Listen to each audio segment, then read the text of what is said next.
नमस्कार मित्रांनो, मी राऊत सर, संस्थापक व संचालक युनिक अकॅडमी स्पर्धा परीक्षा मार्गदर्शन केंद्र यवतमाळ, तसेच शिक्षक अभियोग्यता व बुद्धिमत्ता चाचणी आणि जिल्हा परिषद महाभरती या पुस्तकांचे लेखक तुम्हा सर्वांचं आपल्या Raut sir unique academy Yavatmal या यूट्यूब चॅनलवर मनपूर्वक स्वागत करतो। आणि जर तुम्ही नवे असाल तर प्रथम व्हिडिओला लाईक करा, चॅनलला सबस्क्राईब करा, घंटीचं बटन दाबा, ऑलवर सेट करा आणि व्हिडिओ जर तुम्हाला आवडला तर इतरांना शेअर नक्की करा। बघा, मागे आपण व्हिडिओ टाकला त्याच्यामध्ये पेशवाई कशी आली हा व्हिडिओ आपण टाकला होता आणि त्या व्हिडिओच्या माध्यमातून बऱ्याच व्यक्तींच्या लोकांच्या मला कमेंट्स आल्या की सर पेशवाई कशी संपली आणि कोणी संपविली, मराठेशाही किंवा मराठे पेशवाईच्या माध्यमातून कसे संपले त्यावर डिटेल्स व्हिडिओ बनवा। तर आपण पेशवाई कशी संपली, कोणी संपविली आणि मराठ्यांची इंग्रजांसोबत झालेली युद्धे आणि जबाबदार कोण पेशवाई संपण्यासाठी या सर्वच बाबी या व्हिडिओच्या माध्यमातून स्पष्ट करणार आहोत। चला तर व्हिडिओ सुरू करूया। तत्पूर्वी आपल्या राऊत सर युनिक अकॅडमी या ॲपमध्ये राज्यसेवा 2025 कंबाईन गट ब क आणि ड या सर्व बॅचेसवर 95% प्लस ऑफ आहे। थर्ड टेट 2025 शिक्षक अभियोग्यता आणि बुद्धिमत्ता चाचणी गुरुजी बॅच 2.0 ह्या बॅचवर सुद्धा 95% प्लस ऑफ आहे। सर्व विद्यार्थ्यांना बॅच घेता यावी, सर्वोत्तम दर्जेदार एज्युकेशन मिळावं ह्यासाठी आपण 95% प्लस ऑफ या बॅचवर देत आहोत। 2022 मध्ये 1027 प्लस विद्यार्थ्यांची निवड आपल्या बॅचमधून झालेली आहे। या बॅचमध्ये आपण सर्व विषयांचे नियमित लाईव्ह लेक्चर आणि सोबत रेकॉर्ड लेक्चर, सर्व विषयांच्या संपूर्ण notes, e books, test series, PDFs, मोफत टेस्ट सिरीज, मागील सर्व वर्षींचे झालेले सर्व सराव पेपर व्हिडिओ डाउनलोड करून त्यांना ऑफलाईन बघता येतात। 365 दिवसांचा कालावधी आणि परीक्षा पुढे गेल्या तर कालावधी वाढवून मिळतो। तर मग वाट कशाची बघत आहे, लगेच डिस्क्रिप्शन बॉक्समध्ये जा, ॲप लिंकवर टच करा, ॲप डाउनलोड करा आणि बॅच परचेस करा व यशाचे भागीदार व्हा। चला व्हिडिओ सुरू करूया। आता आपण पहिल्यांदा बघूया, इथे एका मिनिटात सांगतो की पेशवाईच्या हाती सूत्रे कशी गेली त्यावर पहिल्यांदा आपण डिस्कशन करूया। छत्रपती शाहूंच्या निधनानंतर, छत्रपती शाहू महाराज ह्यांच्या निधनानंतर इसवी सन 1749 मध्ये राजाराम दुसरे ह्यांना विधिवत साताराच्या गादीवर बसवण्यात आले। छत्रपती शाहू महाराजांचेच आज्ञापत्र होते की छत्रपती शाहू, तर छत्रपती शाहू हे कोण, तर शाहू पहिले कोणाचे पुत्र, तर संभाजी राजांचे पुत्र। ह्यांचं 1749 मध्ये निधन आहे। तत्पूर्वी त्यांचं आज्ञापत्र होतं की माझ्यानंतर राजाराम द्वितीय ह्यांना गादीवर बसवा। मग विधिवत साताराच्या गादीवर राजाराम द्वितीय ह्यांना बसवण्यात आले आणि बाळाजी बाजीराव उर्फ नानासाहेब पेशवे व राजाराम दुसरा यांच्यामध्ये 25 सप्टेंबर 1750 रोजी सांगोला येथे करार झाला। हा करार फार महत्त्वाचा आहे, म्हणजे मराठी शाहीची जी सूत्रे आहे पेशव्यांकडे गेली तर ती कोणत्या करारानुसार, सर ह्या ठिकाणी सांगोला करार झाला असे लक्षात घ्या। सांगोला करारानुसार पेशव्याने छत्रपतींच्या नावे, बघा इथे महत्त्वाचा मुद्दा आहे कोणता, सांगोला करारानुसार पेशव्याने छत्रपतीच्या नावे दौलतीचा कारभार, बघा मराठा दौलतीचा कारभार करावा, दौलतीचा कारभार, मराठा दौलतीचा कारभार करावा असे ठरले। बाळाजी बाजीरावांनी त्यांना सालाना 65 लाख रुपये नेमणूक करून दिली आणि ह्याच्या बदल्यात बाळाजी बाजीरावांनी छत्रपतींना सालाना 65 लाख रुपये नेमणूक करून दिली। राजाराम द्वितीय हे पेशव्यांच्या आहारी जात आहेत हे पाहून ताराबाईंनी संधी साधून राजाराम द्वितीय ह्यांना कैद केले, राजाराम द्वितीय यांना कैद केले। इसवी सन 1755 मध्ये बाळाजी बाजीरावांनी ताराबाईंशी समझोता केला।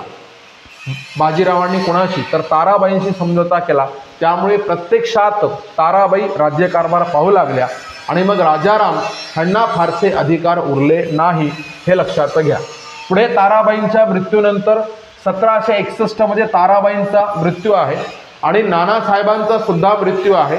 तर ताराबाईंच्या मृत्यूनंतर 1761 जवळपास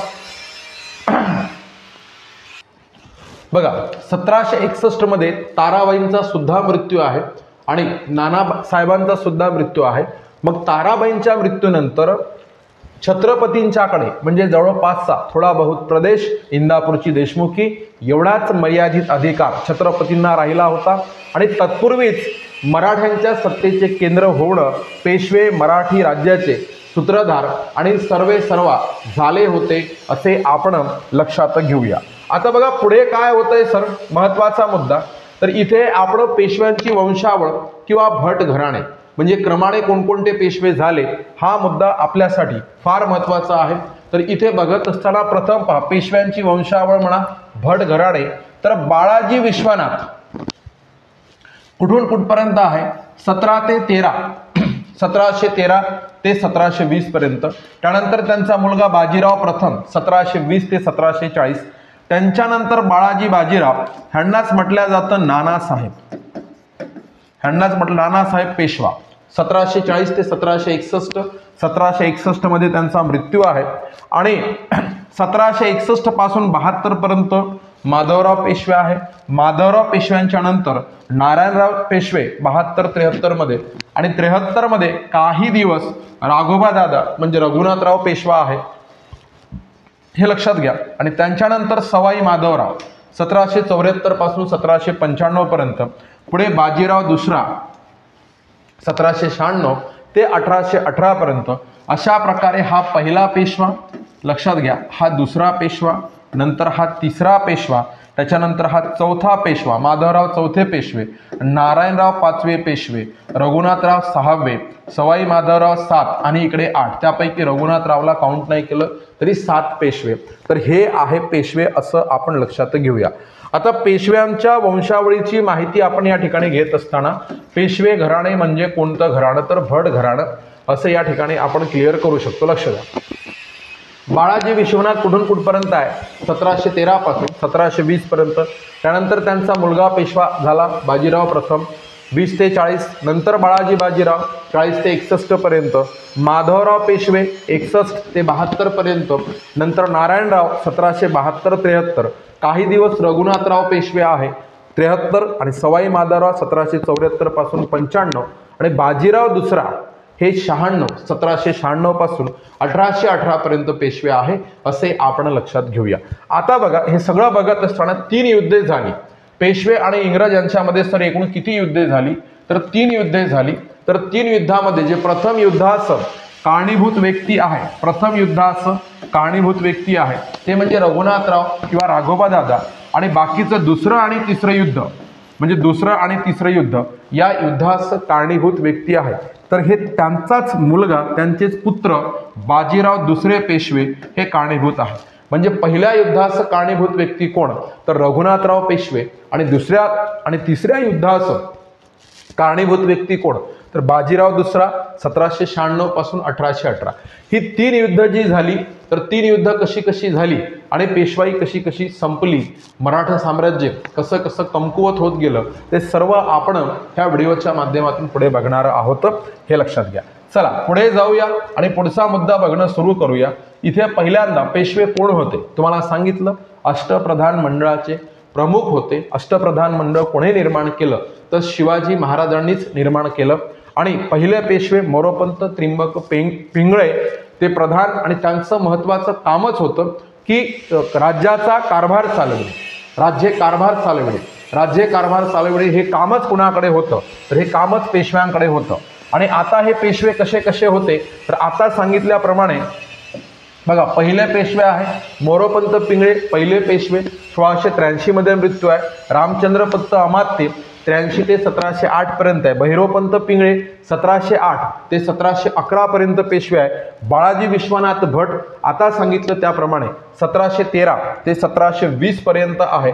त्यांच्यानंतर बाजीराव पहिले 1720 ते 1740, नंतर बाळाजी बाजीराव उर्फ नानासाहेब 1740 ते 61, माधवराव बल्लाळ पेशवा उर्फ थोरले माधवराव पेशवे 1761 ते 1772, रघुनाथराव पेशवे 1773-74, सवाई माधवराव पेशवे 1774 ते 1795, नारायणराव पेशवा 1772 ते 1773, नंतर बाजीराव दुसरे 1795 ते 1818 पर्यंत त्यांनी बाजीराव पेशव्यांनी 1795 पासून 1818 पर्यंत राज्य केले. मराठा सरदारांनी त्यांना कठपुतळी शासक म्हणून बसवले होते. बघा, मराठा सरदारांनी त्यांना कठपुतळी शासक म्हणून बसवले होते. आता अशा प्रकारे पेशव्यांची वंशावळ आपण बघितली. तर आता आपण बघूया एकूण मराठे आणि पेशवे. बघा, मराठे म्हणजेच पेशवे म्हणू आपण, आणि विरुद्ध कोण आता तर इंग्रज. तर यांच्यामध्ये एकूण किती युद्धे झाली सर? तर ह्यांच्यामध्ये एकूण 3 युद्धे झाली आणि त्या तिन्ही युद्धांचा उहापोह आणि पेशवाई कशी संपली हे सर्व आपण आजच्या व्हिडिओमध्ये विस्ताराने बघत आहोत. बघा, प्रथम इंग्रज मराठा युद्ध. सर कुठून कुठपर्यंत चाललं? तर प्रथम इंग्रज मराठा युद्ध जे आहे ते 1775 पासून 1782 पर्यंत चाललं. या दरम्यान युद्ध किमान 3 वेळा बंद झालं, 3 वेळा सुरू झालं. 1775 पासून 82 पर्यंत युद्धामध्ये एकूण 4 तह झाले. त्याच्यापैकी पहिला होता सुरतचा तह आणि शेवटचा आहे सालबाईचा तह 1782 मध्ये. तर आता हे युद्ध का झाली इंग्रजासोबत आणि इंग्रज आपल्या मराठ्यांच्या साम्राज्यामध्ये त्यांचा शिरकाव कसा झाला, या सगळ्याच बाबी आपण बघणार आहोत. तर एकदा व्यवस्थित लक्ष द्या. परत रघुनाथराव राघोबा दादा पेशवे. पहिल्या इंग्रज मराठा युद्धाला कारणीभूत व्यक्ती कोण? पहिल्या इंग्रज मराठा युद्धाला कारणीभूत व्यक्ती कोण? तर रघुनाथराव राघोबा दादा पेशवे असे लक्षात घेऊया. आता बघा झालं काय तुम्हाला सांगतो. थोडंसं आपण काय करूया, पूर्वी जाऊया, ह्याच्या पूर्वी जाऊया आणि एक गोष्ट या ठिकाणी बघूया. ती म्हणजे कशी सर? लक्ष द्या. आता पहा, बाळाजी बाजीराव ह्यांचा बघा इथे आपण लक्षात घ्या की बाजीराव प्रथम, थोरले बाजीराव म्हणा किंवा जे बाजीराव मस्तानी म्हणत असता तुम्ही, तर त्यामधले बाजीराव, थोरले बाजीराव किंवा बाजीराव प्रथम, ह्यांची मुले कोण कोण? तर एक बाळाजी बाजीराव आणि दुसरे रघुनाथराव. तर बाजीराव प्रथम 1740 मध्ये गेले. बाजीराव प्रथम 1740 मध्ये गेले आणि त्यांच्यानंतर रघुनाथराव यांना पेशवा व्हायचे होते. रघुनाथराव यांना पेशवा व्हायचे होते, पण कोणाला पेशवा करण्यात आलं?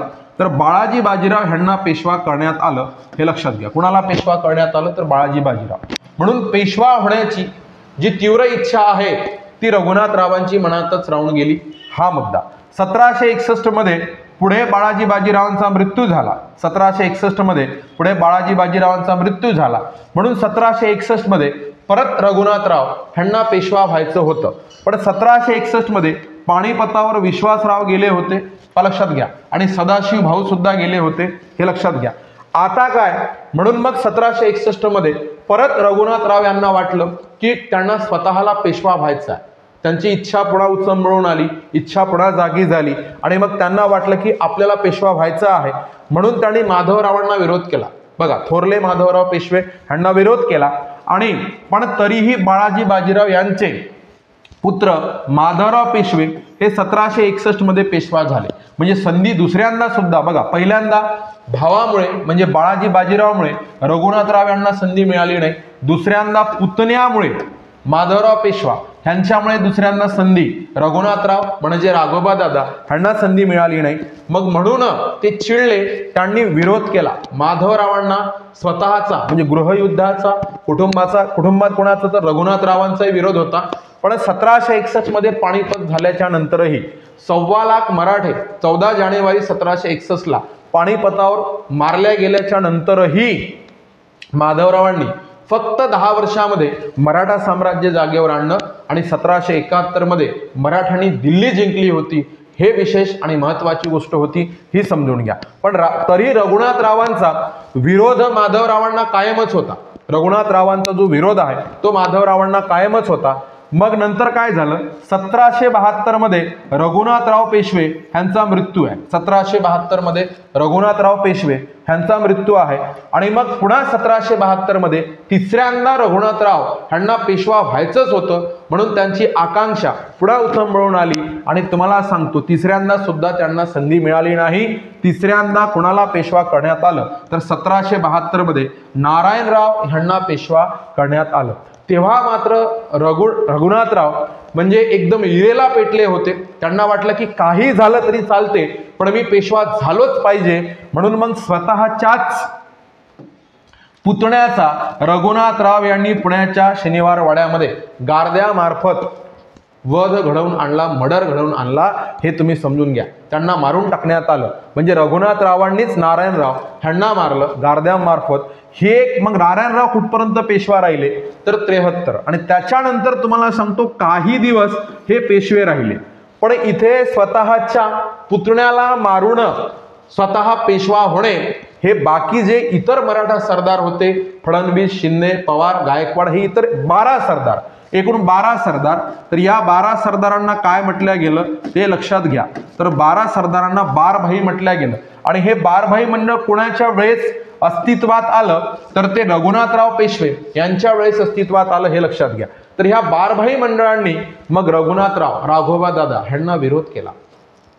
लक्षात घ्या, विरोध केला. त्यांना न्यायालयात उभं करण्यात आलं. आणि मग न्यायाधीश त्यावेळेस होते रामशास्त्री प्रभुणे. रघुनाथराव राघोबा दादा यांनी सुद्धा म्हटलं की हरकत नाही, माझी चूक झाली आहे, तर मला जी शिक्षा आहे ती शिक्षा मी भोगायला तयार आहो. पण आता लक्षात घ्या, न्यायशास्त्री प्रभुणे यांनी जो न्याय दिला तो न्याय होता देहांत प्रायश्चित्त. लक्षात घ्या, देहांत प्रायश्चित्त म्हणजे यांना मारून टाका असा मुद्दा. मग रघुनाथराव पळाले. रघुनाथराव पळाल्याबरोबर ह्यांना पेशवा बनवण्यात आलं. कुणाला? सवाई माधवराव. नारायणराव यांचे 1.25 महिन्याचे पुत्र होते सवाई माधवराव. त्यांना 1774 मध्ये पेशवा बनवण्यात आलं. आणि ते 1774 पासून 95 पर्यंत पेशवा राहिले. बघा, पण त्यांना काही विशेष अशी कामकाजाच्या गोष्टी त्यांना असं मनमोकळं करू न दिल्यामुळे त्यांनी सुद्धा 1795 मध्ये शनिवार वाड्यावरून उडी टाकून आत्महत्या केली. तर असे सवाई माधवराव. आता रघुनाथराव गेलेले आहे ते लक्षात घ्या. कुठे गेले तर सुरतच्या इंग्रजाकडे गेलेले आहे. बघा, रघुनाथराव सर कुठे गेलेले आहे तर सुरतच्या इंग्रजाकडे गेलेले आहे. आणि सुरतच्या इंग्रजाच्या मदतीने ते पुण्यामध्ये पेशवे पदाची वस्त्रे मिळवणार आहे, हे विसरू नका, हे लक्षात ठेवा. चला, मग आता इथून सुरू होते पहिले इंग्रज मराठा युद्ध. ह्या ठिकाणी इथे सुरू होते.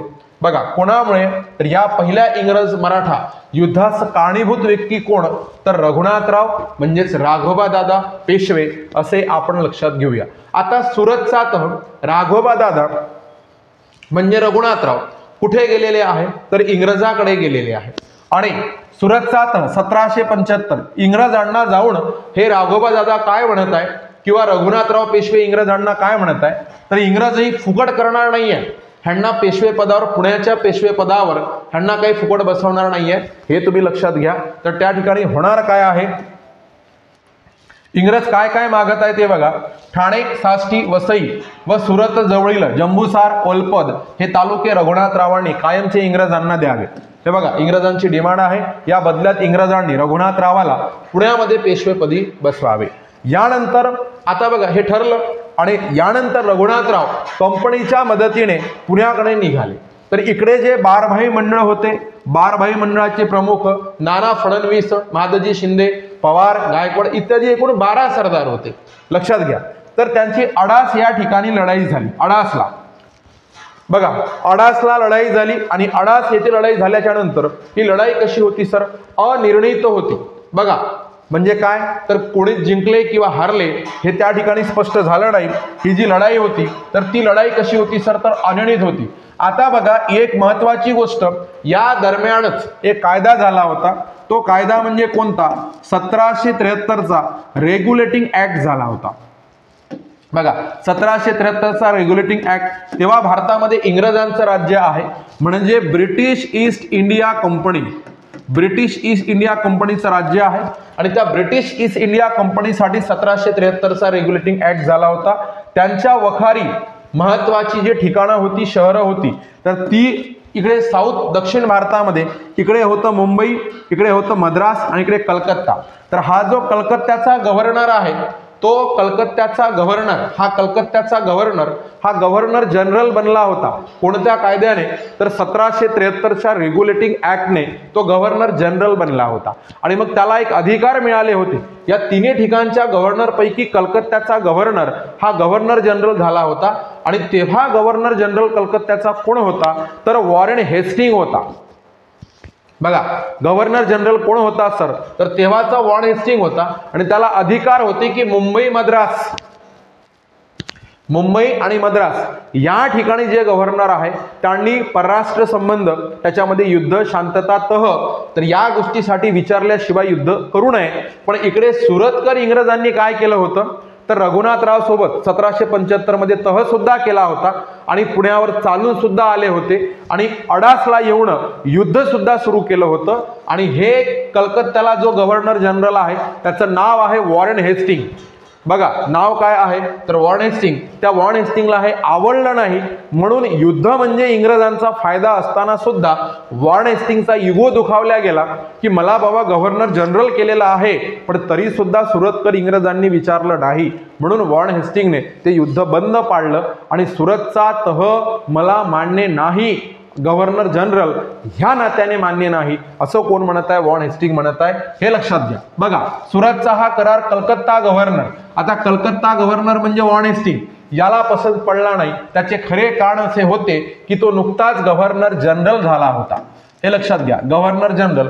आणि त्याला न विचारताच सुरतकर इंग्रजांनी युद्ध सुरू केलं होतं. बघा, त्यामुळे सुरतचा तह करताना मुंबईकर इंग्रजांनी आपल्याला विचारलेच नाही, ही गोष्ट त्याला खटकली होती. म्हणून हेस्टिंगने म्हणजे आता हेस्टिंग कुठे आहे? कलकत्त्याचं त्याचं काउन्सिल आहे. सर, काउन्सिल किती लोकांचं आहे? 3 लोकांचं आहे. म्हणून कलकत्ता काउन्सिलने हा तह रद्द केला. म्हणजे आता रघुनाथरावांचा वांदा झाला. इंग्रज रघुनाथरावांना सपोर्ट करणार नाही, हा तह रद्द केला व मुंबई सरकारला नवीन तह करायला सांगितले. त्या तहाला मी मान्यता देत नाही. बघा, म्हणजे मुद्दा कसा की मी गव्हर्नर जनरल झालेलो आहे, मला न विचारता तुम्ही कसं काय युद्ध सुरू करू शकता? म्हणून तुम्ही पहिल्यांदा परमिशन घ्या माझीवाली, म्हणजे वॉरेन हेस्टिंगची, नंतर युद्ध सुरू करा, असं कोण म्हणत आहे? तर असं त्या ठिकाणी वॉरेन हेस्टिंग म्हणत आहे. हे लक्षात घ्या.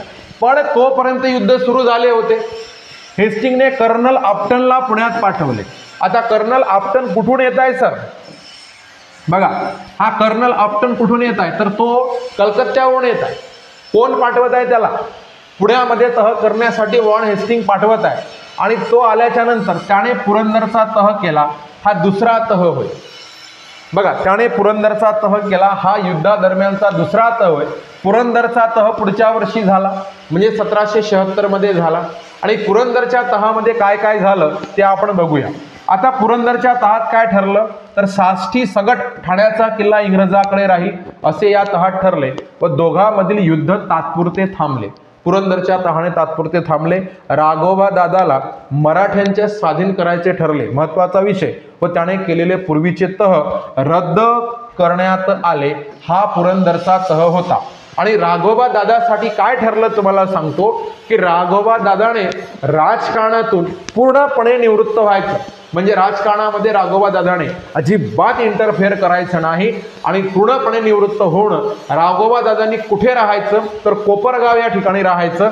त्याच्या खर्चाकरिता दरवर्षी राघोबा दादाला किती रुपये मिळेल? तर 3,15,000 रुपये पुणे सरकार, पुणे दरबार त्याला देईल असं ठरलं. हे लक्षात घ्या. त्यांच्यानंतर आता बघा, युद्ध तर इथे संपलं होतं. बघा, 76 मध्येच युद्ध संपलं होतं. मग हा युद्धाचा कार्यक्रम सर 82 पर्यंत कसं काय चालला? महत्वाचा विषय आहे ना. म्हणजे हा युद्धाचा कार्यक्रम काय म्हणू की 82 पर्यंत कसा काय चालला?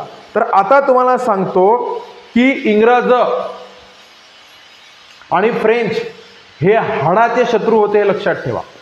म्हणजे भयंकर शत्रू. सर, कोण कोण भयंकर शत्रू? तर एक इंग्रज आणि दुसरे कोण सांगा? फ्रेंच. हे हाडाचे एक शत्रू होते. आणि पुण्यामध्ये पेशवाई आहे, लक्षात घ्या. आणि देवधर्म, साधू संत या गोष्टी प्रचंड प्रमाणात चालायच्या. म्हणून एक फ्रेंचांचा संत, त्याला तुम्ही सेंट म्हणू शकता, लक्षात घ्या. आता एक गोष्ट पुन्हा घडली ती म्हणजे कशी, आता जो पुरंदरचा तह आहे तो वॉन हेस्टिंगने केलेला आहे. पुरंदरचा तह वॉन हेस्टिंगने केलेला आहे, पण कंपनीचं जे संचालक मंडळ आहे त्यांनी पुरंदरचा नाही तर जो प्रथम सुरतचा तह होता तोच तह उचलून धरला. म्हणून मुंबईकर इंग्रजांना पुन्हा इंटरेस्ट आला. मुंबईकर इंग्रजांना पुन्हा इंटरेस्ट आला आणि म्हणून वॉन हेस्टिंगला न जुमानता त्यांनी पुन्हा उत्साहित होऊन मुंबईच्या इंग्रजांनी परत युद्ध सुरू केले. याच वेळी हेस्टिंगचे सुद्धा मत बदलले. आता हेस्टिंगचे मत का बदलले ते मी आधी बोललो. मी तुम्हाला सांगितलं की इंग्रज आणि फ्रेंच हे हाडाचे शत्रू होते बघा, आणि म्हणून इथे काय झालं की पुढे दरबारामध्ये फ्रेंच संत आला. फ्रेंच संत, त्याचं नाव होतं सेंट ल्युबिन.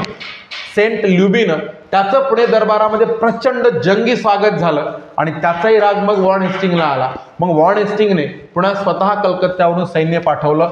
अमेरिकन स्वातंत्र्य युद्धामुळे इंग्रज फ्रेंच संबंध बिघडले असताना सेंट ल्युबिन या फ्रेंच माणसाचे पुण्यात स्वागत झाले. म्हणून हेस्टिंगने मराठ्यांशी युद्ध करण्याचा निर्णय घेतला व मुंबई सरकारच्या मदतीला कलकत्त्यावरून पुन्हा सैन्य पाठवलं. आणि ते सैन्य म्हणजे कोण पाठवलं सर, तर गोगाडला पाठवण्यात आलं. गोगाडला नोव्हेंबर 1778 मध्ये पेशव्यांनी तळेगाव व वडगाव येथे इंग्रजांना हरवले. हा महत्वाचा पॉइंट आहे. पेशवे इंग्रजांना हरवत आहे बघा. नोव्हेंबर 1778 मध्ये पेशव्यांनी तळेगाव व वडगाव येथे इंग्रजांना हरवले. लक्षात घ्या. आणि यावेळी पुण्याची सूत्रे कुणाकडे होती, नाना फडणवीसांकडे होती. बघा पुण्याची सूत्रे कुणाकडे होती सर, तर नाना फडणवीसांकडे होती असे आपण लक्षात घेऊया. आता बघा पुणे दरबार व मुंबई सरकार यांच्यामध्ये तह झाला बघा. 1779 मध्ये एक वडगावचा तह झाला. 1773 नंतर कंपनीने जिंकलेले सर्व प्रदेश मराठ्यांना परत करायचे. भडज येथून मिळणारा काही पैसा सिंध्यांना द्यायचा. इंग्रजांनी रघुनाथरावाला मदत करू नये. नाना फडणवीस तह करत आहे. हेस्टिंगला हा करार मान्य नव्हता. हेस्टिंगसाठी तो अपमान होता. इंग्रज हरतात हे मान्य करायला हेस्टिंगची मानसिकताच नव्हती. या काळात नाना फडणवीसांनी इंग्रजांविरुद्ध 4 सत्ताधीशांची युती करून आणली. एक पुणे दरबार म्हणजे पेशवे, नागपूरचे भोसले, हैदराबादचे निजाम आणि म्हैसूरचा हैदर अली. इंग्रजांनी मग एक गेम सुरू केला हेस्टिंगने आणि यांच्यामध्ये लोक फुडायला सुरुवात केली. बघा तुम्हाला सांगतो, इंग्रजांनी गुंटूर जिल्हा दिला आणि निजामाला काढून टाकले. म्हणजे 4 पैकी एकाला बाजूला केले. तसेच भोसल्यांना पण पैसे देऊन वेगळे केले. मग उरले कोण, फक्त पुणे दरबारातले पेशवे आणि म्हैसूरचा हैदर अली हे दोनच लोक उरले. तिकडे जनरल गोगाडने अहमदाबाद बडोद्यासह मध्य भारत जिंकला. हा गोगाड कोणी पाठवलेला आहे, तर वॉन हेस्टिंगनेच पाठवलेला आहे. तर त्याने अहमदाबाद सोबत बडोदा याच्या सगळं मध्य भारत जिंकला. पण पुण्याजवळ आल्याच्या नंतर तो पराभूत झाला. कॅप्टन पोफॅमने ग्वाल्हेर जिंकून घेतलं. बघा ग्वाल्हेरला कोण राहत होते, तर मराठी सरदार शिंदे राहत होते. तर कॅप्टन पोफॅमने ग्वाल्हेर जिंकून घेतलं. 2 वर्षे युद्ध असे सुरू राहिले. त्यानंतर मध्यस्थीचे काम महादजी शिंदे यांनी बघितले. हैदरला विचारात न घेता, हैदर अलीला विचारात न घेता, हैदर अली सुद्धा मराठ्यांवर नाराज झाला. 1782 मध्ये त्याचाही मृत्यू आहे. आणि मग मराठी आणि हैदर याचे संबंध पहिल्या युद्धाने बिघडले होते. हा महत्वाचा मुद्दा. हैदरला विचारात न घेता मराठ्यांनी सालबाईचा तह करून टाकला आणि आपल्या पुरते युद्ध बंद केले. हा महत्वाचा विषय. आता सालबाईचा तह बघा. 17 मे 1782 17 मे 1782 ला सालबाईचा तह झाला. ग्वाल्हेर MP पासून 32 किलोमीटर अंतरावरील सालबाई या ठिकाणी पुणे दरबार व कंपनी यांच्यात तह झाला. पेशव्यांच्या वतीने काम कोणी पाहिलं, महादजी शिंदेने काम पाहिलं व या कराराच्या अंमलबजावणीची हमी देखील कोणी घेतली, तर महादजी शिंदे यांनीच घेतली. दोन्ही पक्षांनी आपापल्या क्षेत्रावर अधिकार कायम करावा. पुरंदरच्या तहानंतर इंग्रजांनी घेतलेली ठाणी मराठ्यांना परत केली जातील. साष्टी मुंबई जवळील लहान बेटे व भडोच इंग्रजाकडे राहतील, तर वसई मराठ्याकडे राहील असं या तहात ठरलं. इंग्रजांनी यापुढे रघुनाथरावाला कधीच पाठिंबा देऊ नये वा कोणतीही मदत करू नये. मराठ्यातर्फे त्याला पेन्शन देण्यात येईल. इंग्रजाव्यतिरिक्त अन्य कोणत्याही युरोपियनांशी पेशव्यांनी सुद्धा संबंध ठेवू नयेत. दोन्ही पक्षांनी एकमेकांच्या दोस्त राज्यांवर हल्ला करायचा नाही असं सुद्धा ठरलं आणि इथे पहिलं इंग्रज मराठा युद्ध बंद झालं आणि इथून पुढे आता म्हणजे 20 वर्षे शांतता नांदली. सर किती वर्षे शांतता नांदली? तब्बल 20 वर्ष. म्हणजे आता आपण काय म्हणू सांगा, 1775 पासून आपण जर बघतो म्हटलं 1803 ते 1805 पर्यंत लक्षात घ्या, तर 82 पासून तर 1802 पर्यंत 3 मध्ये युद्ध सुरू झालं, तर 20 वर्षे शांतता नांदली हे इथं लक्षात घेऊया. आणि इथून परत इंग्रज मराठा हे दुसरं युद्ध सुरू होते हे लक्षात घ्या. बघा, दुसरे इंग्रज मराठा युद्ध का घडले आणि त्याला कारणीभूत कोण, तर हा एक महत्त्वाचा, अतिशय महत्त्वाचा मुद्दा, तो म्हणजे बाजीराव दुसरे पेशवे. आता बघा, बाजीराव दुसरे हे जे पेशवे होते ह्यांच्यामुळे दुसरे युद्ध घडले असं आपण लक्षात घेऊया. आता काय घडलं पेशव्यांच्या दरबारामध्ये, तर मराठा सरदारामधील मतभेद, म्हणजे मराठा सरदार, आता इथे लक्षात घ्या, इंग्रज जेव्हा युद्ध करत आहे तेव्हा सर्व मराठी सरदार आपण लक्षात घेणं जरुरी आहे. त्याच्यामध्ये आपण म्हणू पेशवे, भोसले, होळकर, शिंदे, गायकवाड, पवार हे सगळे मराठा सरदार लक्षात घेणं जरुरी आहे. सगळ्यांशी युद्ध एकाच वेळेस नाही झाले, अल्टरनेट युद्ध झाली. पहिल्यांदा म्हणजे अशी एकजुटीनं इंग्रजांच्या विरुद्ध लढले नाही, म्हणून वेगवेगळ्या मराठा सरदारासोबत वेगवेगळ्या वेळेस तहसुद्धा झाले, हेही लक्षात घेणं आपण गरजेचं आहे. बघा, मराठा सरदारामधील मतभेद, होळकरांच्या विरुद्ध पेशवे व शिंदे यांची दरबारामध्ये युती झाली. म्हणजे कोण कोण एक झाले ते लक्षात घ्या, तर पेशवे प्लस शिंदे हे एकत्र झाले आणि त्यांच्या विरुद्ध बाजूला कोण, तर होळकर. लक्षात घ्या, इथे विरुद्ध बाजूला कोण, सर होळकर झाले. आता ऍक्च्युअल पेशव्यांनी तसं करायला पाहिजे नाही. शिंदे आणि होळकर यांच्यात जर समजा वाद असेल, भांडण असेल, तर ते मिटवण्याचं काम प्रमुख या नात्यानं कुणाचं असेल सांगा, पेशव्याचं असेल. पण आता बाजीराव दुसरा ह्यांच्याबद्दल आपण बोलू तर बऱ्याच काही गोष्टी न बोललेल्या बऱ्या. बघा, लक्षात घ्या, यावेळी बाजीराव पेशव्याने दौलतराव शिंदेचे समर्थन केले, म्हणजे पेशवे आणि शिंदे एकत्र झाले हे लक्षात घ्या. 1797 मध्ये आता काय झालं, होळकरांविरुद्ध बाजीरावांनी भूमिका का घेतली तो एक महत्त्वाचा मुद्दा. 1797 मध्ये तुकोजी होळकरांच्या मृत्यूनंतर त्यांचा मोठा मुलगा काशीराव या वेडसर असलेल्या मोठ्या मुलाला सरदारकी दिली. बघा, काशीराव, तुकोजी होळकरांचा मृत्यू 1797 मध्ये आणि त्यांचा मुलगा काशीराव. आता बघा, पुन्हा 3 भाऊ होते बरे अण्णा, त्यावर इतर भाऊ मल्हारराव, विठोजी होळकर आणि यशवंतराव होळकर यांनी आक्षेप घेतला की म्हणजे त्यालाच का बरं, तर हे बाजीराव दुसरा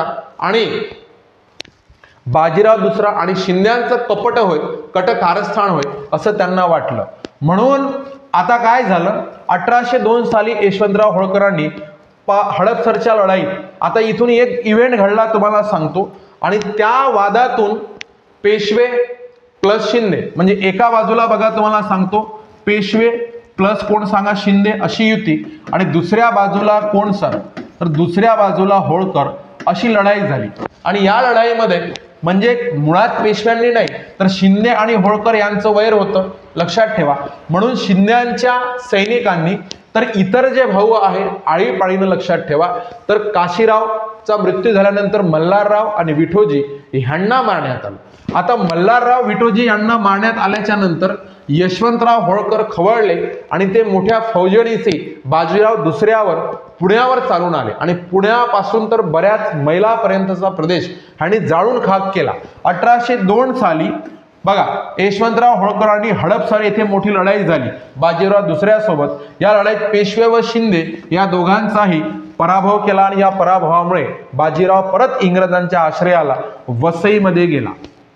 म्हणजे जसं रघुनाथराव पेशव्यांनी केलं होतं तसंच्या तसंच कोण करत आहे, बाजीराव करत आहे. इंग्रजांच्या आश्रयात वसईत गेला व 31 डिसेंबर, लक्षात घ्या, 31 डिसेंबर 1802 मध्ये याने वसईचा तह केला. म्हणजे याने तैनाती फौज स्वीकारली. बाजीरावाने काय केली सांगा, तैनाती फौज स्वीकारली. कारण तेव्हा भारतामध्ये जो गव्हर्नर जनरल आहे तो आहे लॉर्ड वेलस्ली आणि तो तैनाती फौजेसाठी प्रसिद्ध होता. 31 डिसेंबर 1802 चा वसईचा करार बघा, तैनाती फौजेची व्यवस्था मान्य केली. एकूण फौजेपैकी कमीत कमी 6000ची फौज तोफखान्यासह पुण्याला ठेवायची. सुरत शहर कंपनीला देण्यात आलं, म्हणजे ब्रिटिश ईस्ट इंडिया कंपनीला. गुजरात, नर्मदा व तापी क्षेत्रातील तसेच तुंगभद्रा क्षेत्रातील एकूण 26 लाख उत्पन्नाचा प्रदेश इंग्रजांना देण्याचे बाजीरावांनी कबूल केले.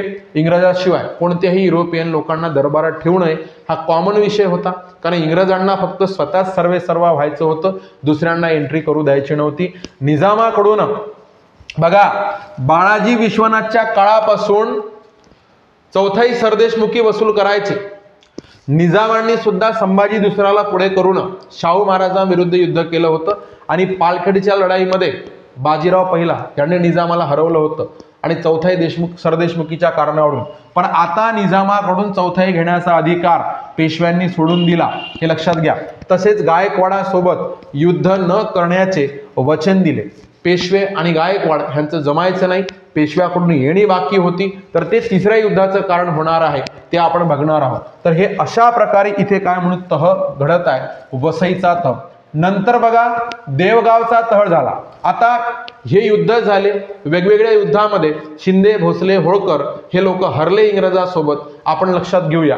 मग आता काय करेल बाजीराव दुसरा, लक्षात घ्या बाजीराव दुसरा इंग्रज घेऊन कुठे येईल, पुण्यावर चाल करून येईल. कशासाठी, पेशवा होण्यासाठी. मग आता तुम्हाला सांगतो, तर इथे आपण लक्षात घेऊया देवगावचा तह. आता देवगावचा तह भोसले आणि कंपनीमध्ये झाला 25 डिसेंबर 1803. तर त्यांनी सुद्धा तैनाती फौजेचा स्वीकार केला.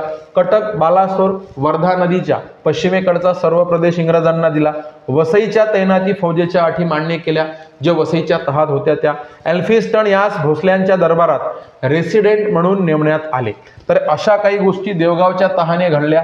त्याच्यानंतर सुरजी अंजनगावचा तह कोणासोबत केला, शिंद्यासोबत केला. सुरजी, आता बघा सुरुवातीला होळकर लढतच नाहीये. आता तुम्हाला सांगतो हे लोक मग लढत का बरं आहे हा प्रश्न तुमचा. तुम्हाला सांगतो अशा प्रकारे मराठा सत्ता इंग्रजांच्या स्वाधीन करणे किंवा इंग्रजांच्या हातात देणे हे मग तुम्हाला शिंदे, भोसले, होळकर यांना पटलं नाही. बाजीरावचा वसईचा तह हा जो आपण म्हटलं वसईचा करार इंग्रजासोबत करणे हे या लोकांना पटलं नाही, म्हणून हे लोक बाजीरावांच्या म्हणजे इंग्रजांच्या विरोधात गेले. लक्षात ठेवा, इंग्रजांच्या विरोधात गेले आणि इंग्रजांच्या विरोधात गेल्यानंतर लढले कोण, भोसले, नागपूरचे भोसले. म्हणून त्यांच्यासोबत 25 डिसेंबर 1803 मध्ये हे अशा प्रकारचा काय झालेला आहे, तह झालेला आहे. पण हे तरीही एकत्र नाही लढले, कारण शिंदे आणि होळकर यांचं तर जमायचंच नाही, हा महत्वाचा पॉइंट आहे इथं. मग सुरजी अंजनगावचा तह हे शिंदे स्वतंत्र लढले, सोबत होळकर नाहीये, हे लक्षात घ्या. मग 30 डिसेंबर 1803 आता बघा शिंदे काय करते, गंगा, यमुना, दोआबच्या सर्व बाजूचा सर्व प्रदेश, नगर, भडवच, अंजन, गोदावरी नदीच्या बाजूचा सर्व प्रदेश इंग्रजांचा राहील. जयपूर, जोधपूर सगळं राजपुताना आणि उत्तर भारत, दिल्ली, आग्रा याच्यावर शिंद्यांचं वर्चस्व होतं आणि ते वर्चस्व 1803 मध्ये गेलं. 1803 बघा 1771 मध्ये शिंद्यांनीच म्हणजे मराठ्यांनी दिल्ली जिंकली होती, पण 1803 मध्ये जनरल लक्षात घ्या लॉर्ड लेक ह्याने काय काय जिंकलं सर, तर ह्याने दिल्ली आणि आग्रा जिंकलं. दिल्ली आणि काय म्हणू आपण आग्रा जिंकले. हे 1803 मध्ये जेव्हा दिल्ली मराठ्यांच्या हातून इंग्रजांकडे गेली, तर तेव्हापासून मित्रांनो 1947 पर्यंत दिल्ली पुन्हा काय म्हणून सांगा भारतात आली नाही. हा लक्षात घेण्यासारखा मुद्दा आहे. बघा शिंद्यांचं वर्चस्व राजस्थानमध्ये सुद्धा होतं. जयपूर, जोधपूर, गोहद या राज्यावरील नियंत्रणाचा शिंद्यांनी त्याग केला. तसेच दिल्लीच्या सम्राटावरील दिल्लीचा सम्राट सुद्धा मराठ्यांच्या नियंत्रणाखाली होता. 1771च्या नंतर दिल्लीचेही तख्त राखितो मराठा माझा 1771च्या नंतर. पण 1803 मध्ये त्या तख्ताचं प्रोटेक्शन कोणाकडे चाललं गेलं, तर ते इंग्रजाकडे चाललं गेलं, हे लक्षात घ्या. लॉर्ड लेक आणि दिल्ली व आग्रा 1803 मध्ये जिंकले. कुणापासून घेतलं, शिंद्यापासून. शिंद्यांनी सुद्धा तैनाती फौजेच्या अटी मान्य केल्या. जॉन माल्कम यास शिंद्यांच्या दरबारात रेसिडेंट म्हणून ठेवण्यात आला. त्याच्यानंतर यशवंतराव होळकरांना वाटलं की आता मी लढतो. कोणासोबत लढतो सांगा, तर इंग्रजासोबत लढतो आणि एकटा लढू लागला. यानंतर यशवंतराव होळकरांनी एकाकी लढा दिला, पण शेवटी तेही पराभूत झाले. दुसऱ्या इंग्रज मराठा युद्धामध्ये राजापूरचा तह होळकर आणि इंग्रजांमध्ये झाला. जानेवारी 1805 म्हणा 6 म्हणा, लक्षात घ्या. चंबळ नदीच्या वायव्येकडील प्रदेश इंग्रजांना दिला. बुंदेलखंड क्षेत्रावरील नियंत्रणाचा होळकरांनी त्याग केला. या दुसऱ्या युद्धाने मराठ्यांची सत्ता दुर्बळ झाली. शिंदे, होळकर, भोसले सारख्या बलाढ्य सरदारांना इंग्रजांनी एकाएकाने आळीपाळीने काय केलं सांगा, पराभूत केलं. हा महत्वाचा मुद्दा. अशा प्रकारे हळूहळू इंग्रजांसमोर मराठी सत्ता कमकुवत होत आहे, हे लक्षात घ्या. तिसरे इंग्रज मराठा युद्ध 1817 ते 1818. 1818 मध्ये पेशवाई बुडली, हा मुद्दा सुद्धा आपल्याला पाहायला मिळणार आहे. आणि तो याच्याच काळात, कारण 1802 31 डिसेंबर 1802च्या वसईच्या तहानुसार बाजीराव दुसरे पेशवे हे इंग्रजांची मदत घ्यायला गेले. ते मराठा सरदारांना पटलं नाही. शिंदे, भोसले, होळकर ते एक लढले आणि कमकुवत झाले, कमजोर झाले, हे लक्षात घ्या. पण यांच्यावर प्रचंड नियंत्रण इंग्रजांचं वाढत गेलं आणि इंग्रजांचं वाढतं नियंत्रण असह्य होऊन हे स्वतःच 1817 ते 1818च्या दरम्यान लढले आणि पराभूत झाले आणि तिथे पेशवाई संपली. हा मुद्दा इथे महत्वाचा आहे, लक्ष द्या. वसईच्या तहानंतर बाजीरावावरील इंग्रजांचे नियंत्रण वाढत गेल्याने स्वतः बाजीराव पेशवे अस्वस्थ झाले. त्यातच जुलै 1812 साली म्हणजे बाजीरावांच्या अंडरमधले जे जागीरदार आहे, जे छोटी छोटी संस्थाने आहेत व एल्फिन्स्टन हा पुण्याच्या दरबारामध्ये रेसिडेंट आहे, हे लक्षात घ्या. यांच्यात एक पंढरपूरचा तह झाला होता. त्यानुसार लहान लहान सरदारावरील बाजीरावांचे नियंत्रण गेले. म्हणजे पेशव्यांना जो मान होता, जो अधिकार होता, तो हे नियंत्रण गेल्यामुळे कमी झाले, हे लक्षात घ्या. आणि हे बाजीरावांना आवडले नाही, तोही मुद्दा महत्वाचा. 1813 साली गव्हर्नर जनरल म्हणून लॉर्ड हेस्टिंगची नियुक्ती झाली. आता लॉर्ड हेस्टिंग म्हणजे इंग्रजांचे जेवढेही गव्हर्नर आले त्या सर्व गव्हर्नर जनरलमध्ये लॉर्ड हेस्टिंग हा वयस्कर गव्हर्नर जनरल आहे. साम्राज्यवादी, आक्रमक धोरणाचा पुरस्कर्ता असा लॉर्ड हेस्टिंग आहे. आल्या आल्या त्याने 1814 मध्ये नेपाळसोबत युद्ध सुरू केलं. 16 मध्ये नेपाळसोबतचं युद्ध संपलं आणि 16 मध्ये नेपाळचं युद्ध संपल्याबरोबर एल्फिन्स्टन जो पुण्याच्या दरबारामध्ये रेसिडेंट आहे त्याला वॉर्निंग दिली की पेशवा काय म्हणते ते ऐकून घ्या, त्याला मुदत द्या, त्याचं डिस्कशन पुढे करूया. लक्ष द्या, 1813 साली गव्हर्नर जनरल म्हणून लॉर्ड हेस्टिंगची नियुक्ती झाली. त्याचे धोरण आक्रमक होते. त्याने पेंढाऱ्यांशी संघर्ष सुरू करून अप्रत्यक्षपणे मराठा सत्तेला आव्हान दिले. तर आता याच्यामध्ये पेंढारे म्हणजे कोण, तर बघा हे भाडोत्री सैनिक इतिहासामध्ये यांना कधी तर पिंढारी असं म्हणतात. हिंदी चित्रपटामध्ये वगैरे तुम्ही पिंढारी म्हणून बघितलं असेल. हे पेंढारी हे कुशल सैनिक होते. इतिहासाच्या पानामध्ये कुठे यांना पेंढारी का म्हटलं जातं तर पेंढा नावाची दारू पिणारी म्हणून पेंढारी म्हटलं जातं, असंही इतिहासात नमूद आहे. आता त्यांच्या उत्पत्तीची कारणं वेगवेगळी, पण हे शिंद्याकडे असणारे शिंदेशाही पेंढारी, होळकरशाही पेंढारी, निजामशाही पेंढारी लक्षात घ्या. अशी पूर्वी काय म्हणून सांगा, पेंढारी या सरदारांना युद्धात मदत करायचे. पण जेव्हा पाणीपत झालं, मराठ्यांचे बरेच सरदार उत्तरेकडे संपले, मग पेंढारी माळव्यात राहू लागले आणि मग ते चोऱ्या माऱ्या लुटमार लक्षात घ्या प्रदेश लुटणे या गोष्टी करू लागले. म्हणून इंग्रजांना पेंढाऱ्यांचा बंदोबस्त करणे हे अनिवार्य वाटायचे. पण या पेंढाऱ्यांना सपोर्ट कोण करत आहे तर पेंढाऱ्यांना सपोर्ट हे मराठेच करत आहे, शिंदे करताय, होळकर करताय, निजाम करत आहे असं त्यांना वाटायचं. पण उलट यांच्यामुळे हे आपलेच लोक त्रासून गेलेले होते, हे लक्षात ठेवा. यांच्यामुळे आपलेच लोक त्रासले होते, हा महत्वाचा विषय. मग त्याने पेंढाऱ्यांचा बंदोबस्त हा मुद्दा आहे 1817 मध्ये लक्षात घ्या. मराठा सत्तेला आव्हान दिलं. हेस्टिंगने भोसले, बाजीराव पेशवे व शिंदे बघा यांच्यासोबत पुन्हा ते तह करत आहे. भोसले नागपूरचे भोसले, बाजीराव पेशवे पुणे, शिंदे ग्वाल्हेर लक्षात घ्या आणि इंदोरचे होळकर यांच्यासोबत अपमानकारक तह स्वीकारण्यास यांना भाग पाडले. अशा प्रकारचा आमच्यासोबत तह करा, नाहीतर मी डायरेक्ट तुमच्याशी युद्ध करेल. त्यातूनच बाजीराव पेशव्याने अंतिम युद्धाचा निर्णय घेतला. बाजीराव पेशव्याला वाटलं की आता आपण अंतिम युद्ध केल्याशिवाय काहीही खरं नाही. पेशव्यासोबत आप्पासाहेब भोसले बघा, आप्पासाहेब भोसले व मल्हारराव होळकर द्वितीय यांनी पण या निर्णयाला पाठिंबा दिला. म्हणजे तिसऱ्या इंग्रज मराठा युद्धामध्ये पुण्यामधून कोण लढणार आहे लक्षात ठेवा. पुण्यामधून पेशवे लढणार आहे, नागपूरमधून आप्पासाहेब भोसले लढणार आहे आणि काय म्हणून इंदोरचे होळकर लढणार आहे. पण शिंदे या युद्धामध्ये पार्टिसिपेट होणार नाही आहे, हे डोक्यात घ्या. त्याचं कारण शिंद्यांना स्वातंत्र्य आहे असं वरून दाखवण्यात आलं, पण ते सुद्धा इंग्रजांचे अंकित झालेले आहेत. गायकवाड इंग्रजांचे अंकित झाले आहे. बघा तिसऱ्या इंग्रज मराठा युद्धाचं खरं कारण काय एकदम बघा तर गायकवाड आणि पेशवा वाद. बघा गायकवाड आणि पेशवा वाद गायकवाडांकडून पेशव्याला 1 कोटी रुपये येणे होते. हा सर, किती रुपये? 1 कोटी रुपये येणे होते, लक्षात घ्या. तर हे अहमदाबाद, आपण म्हणू गुजरात, अहमदाबाद, तिथले कोण सांगा? गायकवाड. त्यांच्याकडून 1 कोटी रुपये पेशव्यांना येणे होते बघा. आणि तर यांच्या वादामध्ये गायकवाड देत नव्हते, पेशव्यांना पाहिजे होते. या वादामध्ये, गायकवाड आणि पेशव्यांच्या वादामध्ये कंपनी मध्यस्थी करेल असं ठरलं होतं बघा. समजून घ्या काय म्हणायचं आहे. कंपनी मध्यस्थी करेल असं ठरलं होतं, म्हणून गायकवाडांचा दूत गंगाधर शास्त्री पटवर्धन हे कंपनीने त्याच्या जीवितवाची जबाबदारी घेतली होती. गायकवाड म्हणे आम्ही पुण्याला कोणालाच पाठवत नाही, पुण्याच्या दरबारामध्ये म्हणजे पेशव्यांची आम्हाला गॅरंटीच नाही, पेशवा काय करेल बघा. म्हणून गंगाधर शास्त्री पटवर्धन याची जिम्मेदारी, जबाबदारी, जीवितवाची जबाबदारी कंपनीने स्वीकारली होती. आणि मग त्याच्या दरबारामध्ये कोणाला पाठवलं? ह्याच्या दरबारामध्ये कोणाला पाठवलं तर गंगाधर शास्त्री पटवर्धनला म्हणे जा. आणि दरबारातली बोलणी तशी अयशस्वी ठरली बघा. आणि इथे काय म्हणू आता बघा, आपण इथे रीड करूया. अहमदाबादचा विवाद गायकवाड व पेशवा यांच्यामध्ये गायकवाडांचा दूत गंगाधर शास्त्री पटवर्धन यांची म्हणजे दरबारातून डिस्कशन झाल्यावर वापस जाताना पंढरपूर येथे हत्या झाली.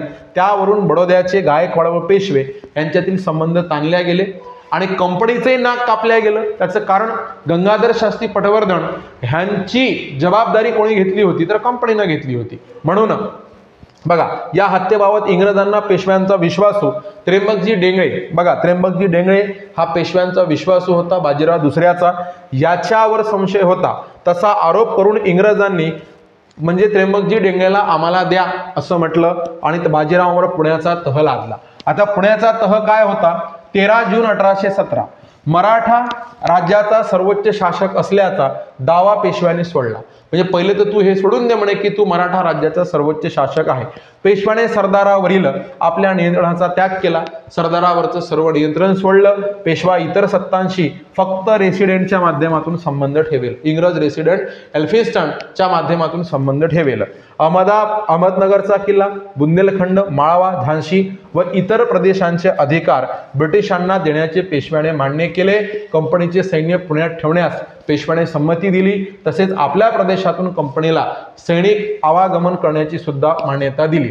त्याच्यानंतर बघा, इतर सरदार आहेत त्यांच्याशी सुद्धा कंपनी तह करत आहे, हे लक्षात घ्या. ग्वाल्हेरचा करार शिंदे आणि इंग्रजांमध्ये 5 नोव्हेंबर 1817. आता बघा, राजपुतान्यामध्ये शिंद्यांचा प्रभाव होताच. राजपुतान्यावर शिंद्यांचा प्रभाव होता व तो 1805 सालच्या कराराने ब्रिटिशांना मान्य होता दुसऱ्या इंग्रज मराठा युद्धाच्या वेळेस. पण लष्करी दृष्ट्या जागा चांगली असल्याने राजपुताना आपल्याकडे वळवले. शिवाय हेस्टिंगला पेंढाऱ्यांचा बंदोबस्त करायचा असल्याने त्याने शिंद्यासोबत करार केला. लक्षात घ्या. नंतर अशीरगड आणि हिंदिया हे किल्ले सुद्धा शिंद्यांनी मागितले. शिंद्याकडून मागितले, कोणी तर इंग्रजांनी मागितले. आणि शिंदे काही खास हालचाल करत नाहीये हे लक्षात घ्या.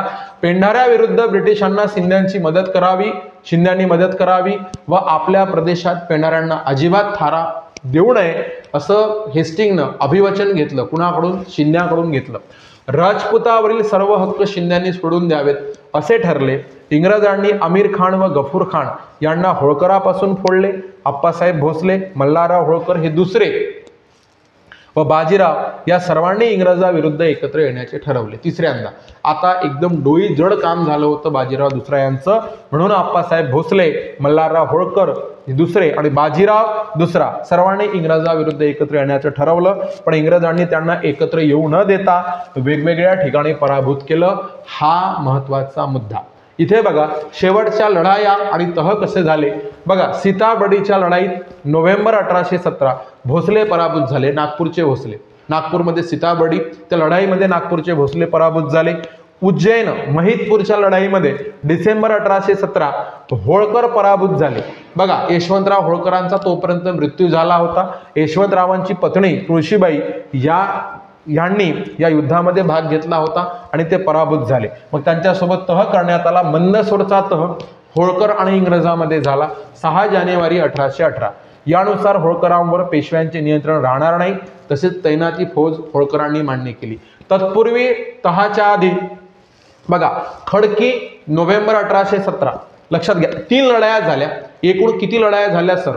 तर बाजीरावांनी जे विशेष युद्ध लढली म्हणजे पुण्यामधून पेशवाच्या सत्तेनं जे युद्ध लढली तर त्या 3 लढाया, खडकी नोव्हेंबर 1817, त्याच्यानंतर कोरेगाव भीमा 1 जानेवारी 1818. बघा, ह्या लढाईने पेशवाई संपली असं म्हणतात, पण त्याच्यानंतरही लढाया आहे आणि ते मी तुम्हाला नंतरच्या व्हिडिओमध्ये सांगणार आहोत.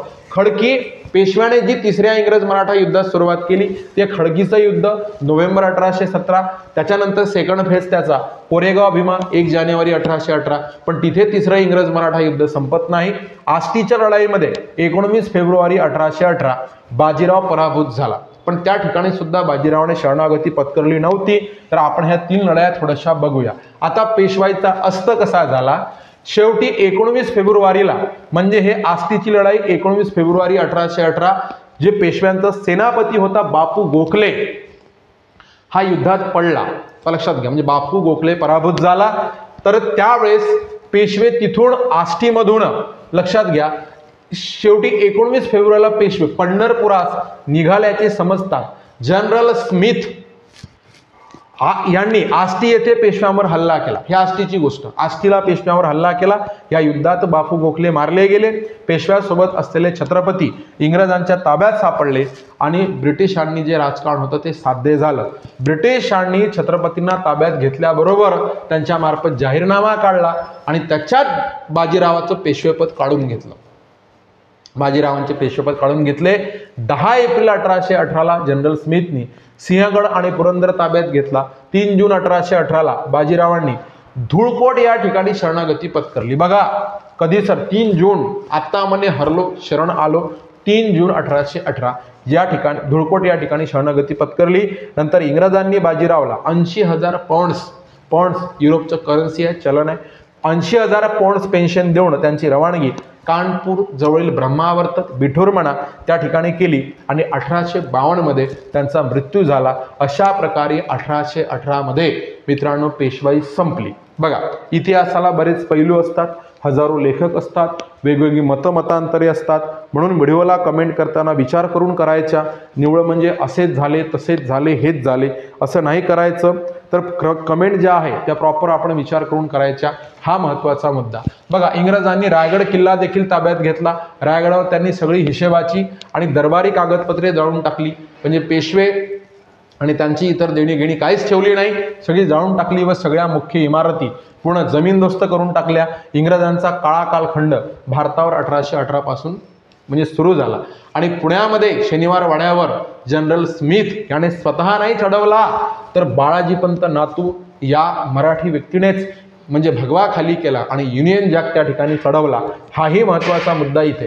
थोडंसं आपण छत्रपती प्रतापसिंह भोसले, बघा ह्यांच्याबद्दल बोलूया आपण. लक्षात घ्या, छत्रपती प्रतापसिंह भोसले 1818 मध्ये पेशवाईचा अस्त झाल्यानंतर छत्रपती प्रतापसिंह गादीवर होते. म्हणजे पेशवाईच्या अस्ताच्या वेळेस गादीवर कोण छत्रपती होते तर प्रतापसिंह भोसले. इंग्रजांनी त्यांच्याशी तह करून ग्रँड डफ या अधिकाऱ्याला मदतनीस म्हणून त्यांना त्या ठिकाणी नेमले. म्हणजे छत्रपतींची मदत करण्यासाठी ग्रँड डफ यांना नेमले. छत्रपती प्रतापसिंह यांना गादीवरून पदच्युत करून काशी येथे ठेवले. 1847 साली त्यांचा मृत्यू झाला. यांनी काही फार चांगली कामं केली होती.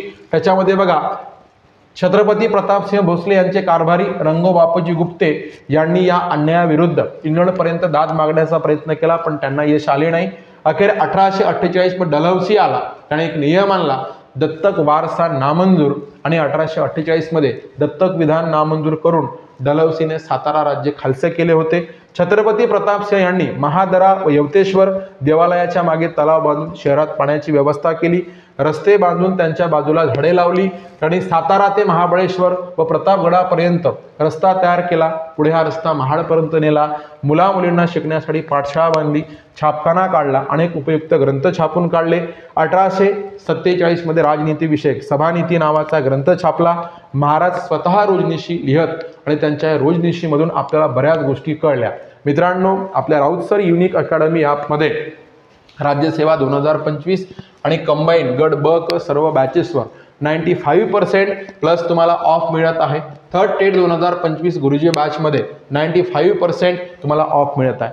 सर्वोत्तम दर्जेदार एज्युकेशन सर्वात कमी फीजमध्ये मिळावं म्हणून आपण ही सूट सर्वांना देतो आहे. बघा 2022 मध्ये 1027 प्लस विद्यार्थ्यांची आपल्या क्लासमधून निवड झालेली आहे। या सर्व बॅचेसमध्ये सर्व लाईव्ह विषय रेग्युलर होतात आणि रेकॉर्डिंग तेच तुम्हाला रेकॉर्ड मिळतं।